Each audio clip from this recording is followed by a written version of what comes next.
Hello everyone. In the previous lecture, we discussed the ideas of civilizing mission and Orientalism.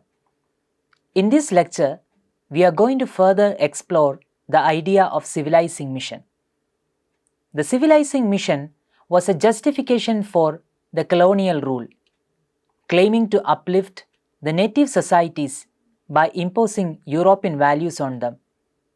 The first step towards achieving the civilizing mission was the creation of an imaginary Orient that is exotic, irrational, and uncivilized. The colonial masters created a series of narratives to portray the Orient as an exotic other of the Occident. These narratives were collectively called Orientalism. The colonial administration held the view that the colonial subjects should be thoroughly reformed through the civilizing mission before granting them the right to self-govern based on popular sovereignty. Partha Chatterjee, in his article 500 Years of Fear and Love, observes, "It would be declared that the British had been in India to make Indians fit for self-government, which is to say that the latter had first to be robbed of their autonomy in order to qualify to receive it back from the robbers." The promise made by the colonial rulers was that once the uncivilized natives were reformed and civilized, they would be treated by the British Empire as equals. One of the many ways through which the civilizing mission was carried out in the colonies was through English education. The colonial masters introduced English education in India and imparted Western ways and manners to the natives. The schools and institutions established for this purpose portrayed the West as morally and intellectually superior to the East. Once the civilizing mission is complete, the natives in the colony will be treated as citizens with full rights. After the completion of the civilizing mission, the natives will enjoy all the privileges of an Englishman. In the event of such a scenario, that is, when the civilizing mission successfully gets completed, the natives will become civilized. They will no longer be subordinate to the civilized white men. This means that at the end of the civilizing mission, the colonies will cease to become colonies and they will eventually become nations. The colonizer will declare that the natives in the colonies are fit enough to rule themselves. But this ideal situation will never happen in reality because this transformation of the colonies into nations is fundamentally at odds with the commercial interests of the empire. The transformation of colonies into independent nations was fundamentally opposed to the commercial interests of the Europe or empire because colonial rule was designed to exploit resources and maintain economic control. European powers depended on the colonies for raw materials, cheap labor, and captive markets for their manufactured goods. If colonies become sovereign nations, they would prioritize their own economic growth. Therefore, the colonizers perpetually postponed the actualization of the promise of civilizing mission.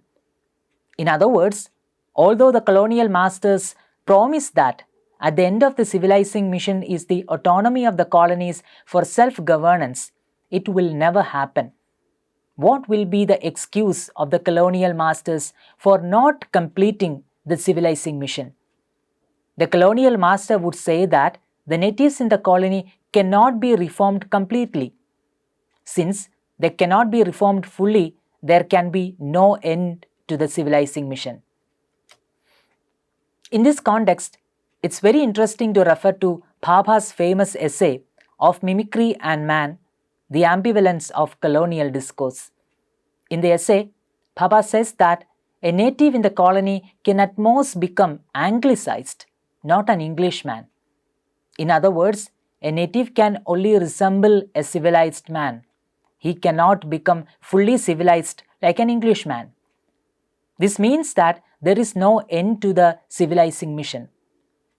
Bhabha's observation is really interesting in this context. He observes, colonial mimicry is the desire for a reformed, recognizable other as a subject of a difference that is almost the same but not quite, which is to say that the discourse of mimicry is constructed around an ambivalence. In order to be effective, mimicry must continually produce its slippage, its excess, its difference. The authority of that mode of colonial discourse that have called mimicry is therefore stricken by an indeterminacy.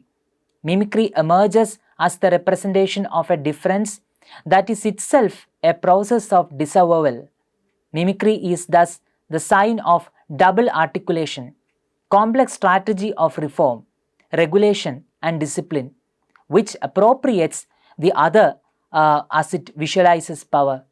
Mimicry is also the sign of the inappropriate, however, a difference or recalcitrance which coheres the dominant strategic function of colonial power, intensifies surveillance, and poses an imminent threat to both normalized knowledges and disciplinary powers. A mimic man is like a camouflaged entity in the sense that a camouflaged entity never completely becomes one with its surrounding, even though it seems to have done so. The real aim of civilizing mission was to create another, who always remains loyal to the colonial master.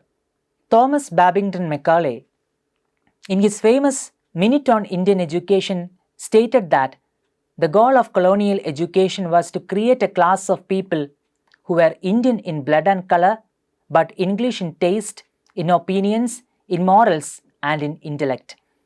This statement reflects the core objective of the British civilizing mission, not to empower Indians, but to shape them into loyal subjects who would serve colonial interests.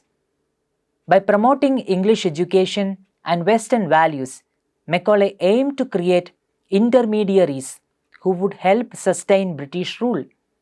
This approach ensured that the colonized remained culturally dependent on the colonizers, never fully integrating into British society nor retaining their own independent identity.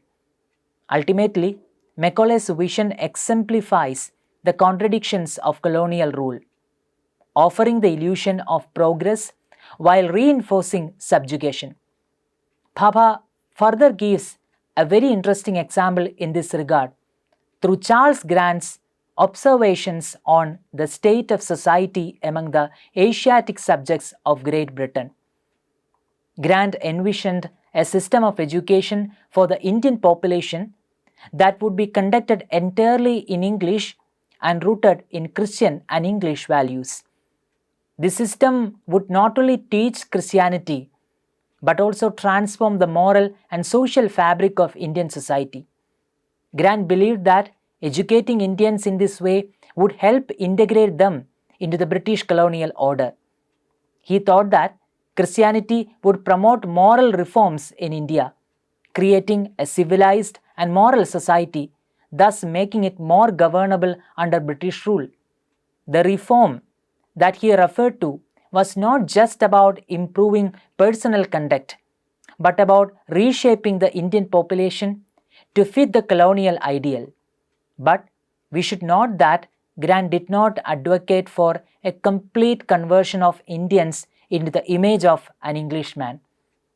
Instead, he suggested a partial diffusion of colonial values which were just enough to morally reform the Indians. He did not want to enlighten them. He did not want to enlighten the Indians about their rights. He did not want Indians to be really aware of the importance of equality, nor did he want to have a rule of popular sovereignty for them. He believed that a complete conversion of Indians into a subject who is aware of his rights would encourage them to question the very authority of the colonial rule in India. To cut the long story short, Grant wanted to impart English education to the natives just to make sure that they are in awe of colonial rule This points out that Grant's project contained internal contradictions. On the one hand, he is promoting a moral reform based on Christian values and English education, which in his view would improve Indian society. On the other hand, the very process of reform he advocates for, that is, the partial diffusion of Christianity and English values, aims to effect a form of control that only keeps Indians subordinate to the British. So, the natives were given English education not to empower them and enlighten them about their rights, but to make them really feel inferior to their colonial masters. This is the reason why Bhabha observes that the discourse of post-enlightenment English colonialism often speaks in a tongue that is forked, not false. It is not false because it does aim to reshape the native population according to the Christian values or English morals. It is forked or false because the very process of reform involves only a partial diffusion of the Enlightenment values. The reformed self is almost like an Englishman, but not completely an Englishman. In other words, the reformed native can only be Anglicized, they cannot become an Englishman.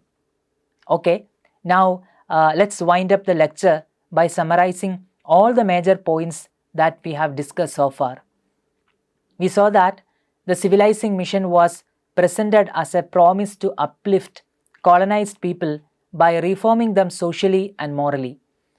It was presented as an attempt to equip the colonized subjects for self-governance. However, this promise was never meant to be fulfilled, as granting full autonomy would threaten the economic and political interest of the empire. Colonizers justified their continued rule by claiming that natives could never be fully reformed, thereby making the civilizing mission an indefinite process. Homi Bhabha, in his Of Mimicry and Man, highlights how colonial subjects were allowed only to resemble but never fully become like their rulers, reinforcing their subordination. The real aim of civilizing mission was to create a loyal subject rather than independent individual. Charles Grant, in Observations on the State of Society among the Asiatic Subjects of Great Britain, advocated for educating Indians in English and Christian values, not to empower them, but to make them more governable. However, he limited his reform to ensure admiration for British rule without really awakening demands for rights or sovereignty. This partial diffusion of colonial values revealed the internal contradictions of the civilizing mission. It claimed to reform, but strategically withheld full enlightenment. If natives were truly reformed, they would challenge British rule. So education and moral instruction were carefully controlled. In the end, the civilizing mission was not about genuine progress, but about maintaining colonial dominance under the pretense of upliftment. I hope you have learned all the major lessons and points that we have discussed so far. Thank you.